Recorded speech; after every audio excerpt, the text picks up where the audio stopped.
For all of you, less motivated listeners, it's time for your 9 o'clock. Where the heck have you been headlines? Where you at? With DJ and PK on 97.5, the KSL Sports Zone. New blood joins this herd, and quickly he's subdued.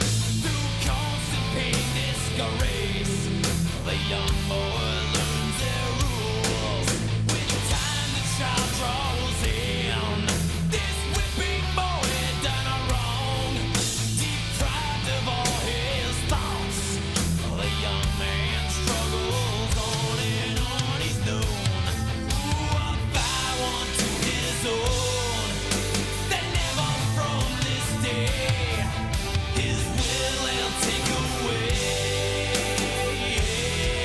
DJ and PK, it's 97.5 The Zone. We are joined now by Tom Silverstein from the Milwaukee Journal, covering the Green Bay Packers and the former Utah State quarterback, Jordan Love. Tom, good morning. Good morning. You know, Tom, we don't have the NFL here in Utah, so we have college football, and we treat it like a big deal. And we always talk about spring football and how it's really only interesting when there's a quarterback story, a quarterback battle, or, you know, quarterback getting healthy, whatever. It has to be something about the quarterback. That's what really gets everybody going. Is that the way it is covering the NFL? If you don't have a quarterback thing at the start of camp, is it kind of ho-hum? Yeah, it usually is, you know, unless you've got some kind of really other good competition going on, or you get a new coach, something like that. But, you know, the NFL is all about quarterbacks. And whatever's going on with the quarterback, that's the news. Well, Jordan Love wants a new contract, and I think everybody knows Jordan Love's going to get a new contract. The question is, what number is he going to get it at, and will he get it at an unprecedented number like $60 million? How do you think this is going to shake out?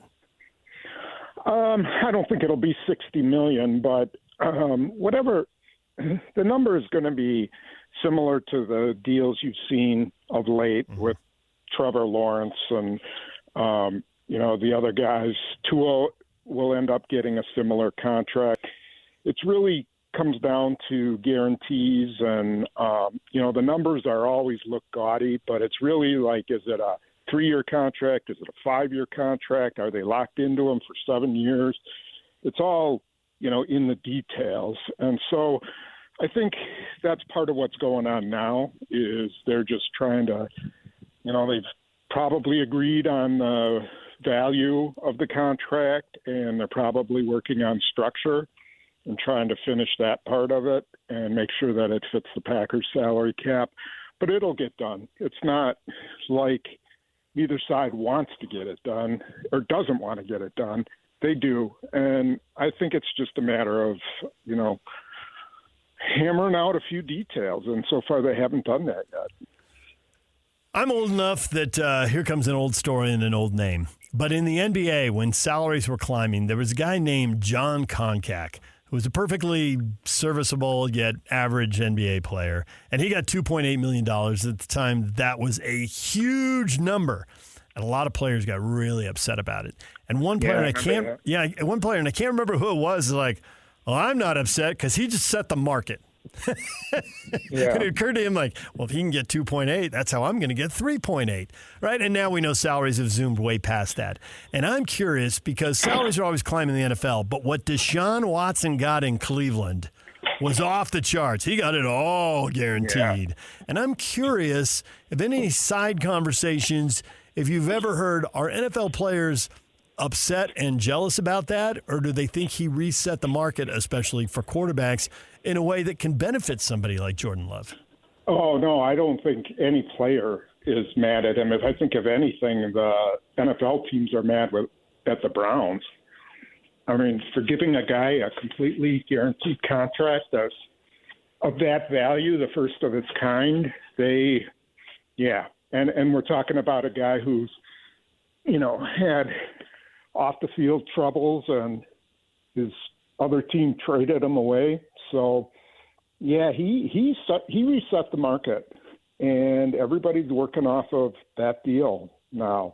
And there's no stopping it because teams are paying $50 million. And, I mean, if Patrick Mahomes is, you know, worth 45, 50 million, I mean, he should be getting 75 million based on, what the other guys are getting. So, the money's there. Nobody pays the money if they don't have it. So the market decides what a guy's worth. There are reports out of the Packers practices about backup quarterbacks throwing 5 interceptions yesterday. Is it really that bad behind Jordan Love, and does that put pressure on the team to get him in there? I don't think so. I mean, the backup, the number one backup, Clifford, has thrown 4 interceptions in 2 days, and there's no question they miss Jordan Love, but this is day 3, and they are not even in pads yet. So, if they get to, preseason game number 1 or preseason game number 2 and he's not signed, then there'll be a little bit of panic. But I don't think, if anything, it's giving them a good look at the other guys that they've got and whether they have a legitimate backup quarterback on the roster. And Clifford's kind of a gamer type guy. He performs better in games than he does in practices, and that's kind of how he made the roster last year. So he's struggling. He doesn't know any of the wide receivers. I mean, he played pretty much scout team all of last year and didn't get any number 1 reps last year in camp. So it's a bit of an adjustment for him to play with a guy who runs 4.25 like Christian Watson and, some guys who are really veteran route runners. I think he's struggling with that aspect of getting the timing down. Well, in a way, then, are the Packers happy about this, that he needs the reps and maybe Jordan Love doesn't? Yeah, I mean, I think I think they're valuable reps for him. I think it's can only help him. At some point, Jordan Love needs to get in camp and practice, but basically the first 3 days of training camp are glorified OTAs, and so there's nothing he's missing. And even if he missed the first 3 days of pads, it wouldn't kill him either. It's just he knows the offense inside and out. It's just a matter of getting that chemistry going. Yeah, there are other storylines. We're joined right now by Tom Silverstein, Milwaukee Journal. There are other storylines around Jordan Love and the Packers, and certainly the way they performed in the second half of the season, that was they really upped their game. And then in the postseason, they were impressive too.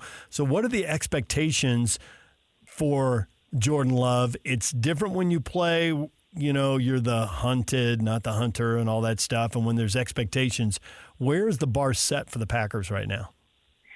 Well, I think it's set very high. I think regardless of whether Jordan Love plays lights out like he did the first or the second half of the season, or he plays somewhere in between where he played in the first half and the second half, the expectations are high. They've got a lot of talent. They've got a new defensive coordinator. They've added to their defensive talent. They've just absolutely stacked their defense with high draft picks. And so, yeah, the expectation is enormous. And there will be a lot of pressure on Jordan Love. Year 2 is not going to be a cakewalk for him. He's going to face a lot of different defenses. He's going to teams are going to study him. He's going to face a lot of pressure under the spotlight. So it'll be interesting to see how he reacts. He is the one thing I noticed last year is he's pretty unflappable. He doesn't get very high and he doesn't get very low. So I think that's one of the things they really like about him. And but we'll see, when things aren't going well and he has to shoulder some of the blame. We'll see how that goes. Minnesota and Chicago, I think the general discussion around those teams is that they suck. I think that's a little harsh since they're both coming off 7-10 seasons. That's kind of in the mediocre range, which means they can take a game or two off the Packers. It's not just circle them and put them in at 4-0. Should the Packers be circling them and putting them in at 4-0? What do you think of some of the competition? Obviously, Detroit, those are big games, and those are going to be difficult games. But what about the other two? Well, those games are never slam dunks, especially at Minnesota. That's just a tough place to play. And I've seen some of the best Packer teams lose to the Vikings, to lesser Vikings teams there. I think the Bears are going to be pretty good. I think they're going to be very competitive. I think their defense is really solid. And if Caleb Williams is, anything like what the scouts believe he is, he's got wide receivers, he's got a tight end, he's got maybe just enough offensive line to keep him, standing. They could be pretty good. I think they'll give every team in the division some trouble. The Vikings, it all depends on the quarterback and what they can get out of,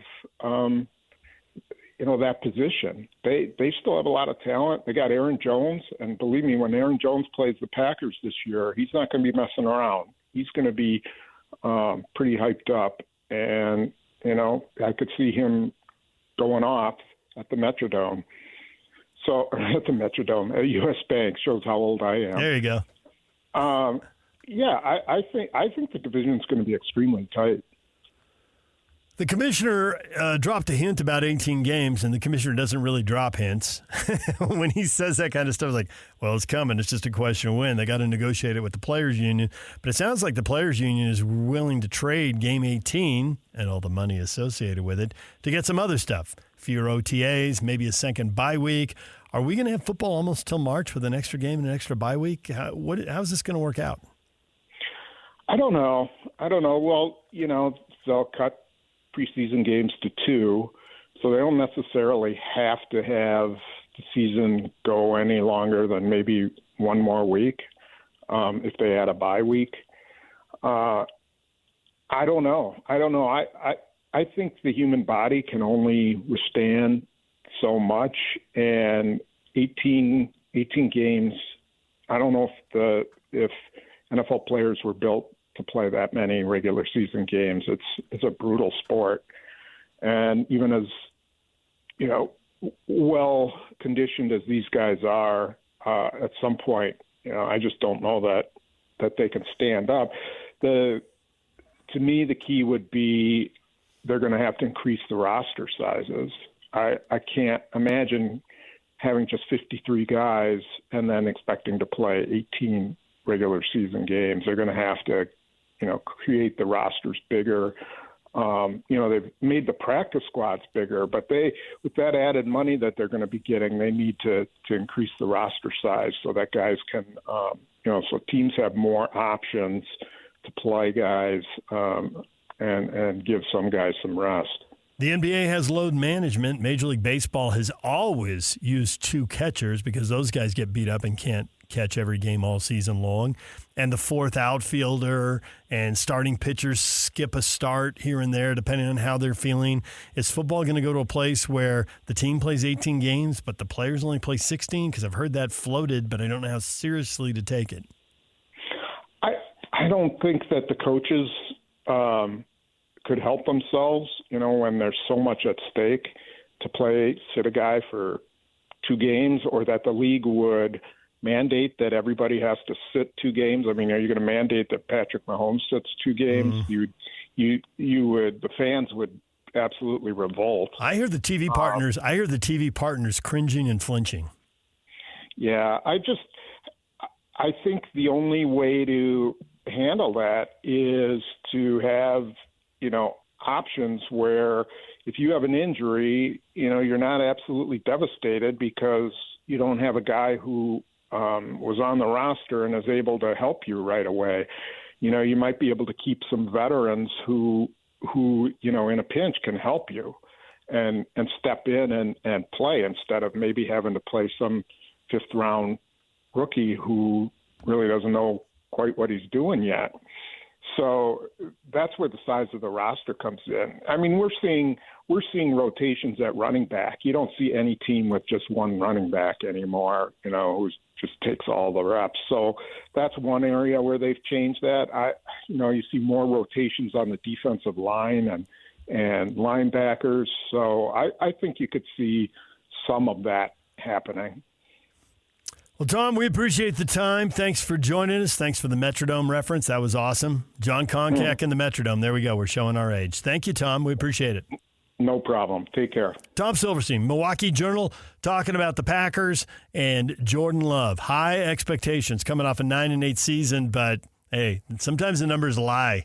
They don't really tell you the real story. And the Packers were so bad, and it was a rebuilding year, and they were 3-6, and then suddenly Jordan Love was lights out, and they won 6 of their last 8 and won a playoff game and got to San Francisco and played them tough. So Jordan Love's going to get paid over $50 million per year, I would expect, but not going to be the first quarterback to break 60, Tom thinks. Plus, that's just the headline number. It's all about the guaranteed number anyway. But enough money that, Jordan can show some gratitude to the alma mater there at Utah State. Right, Aggie fans? New weight room or something. Help them out. A little NIL money. All right, DJ and PK, we're going to take a break. When we come back, your feedback updating on the poll question, Olympic excitement, sweeping Utah or not, we'll find out. DJ and PK, your feedback's next right here on The Zone.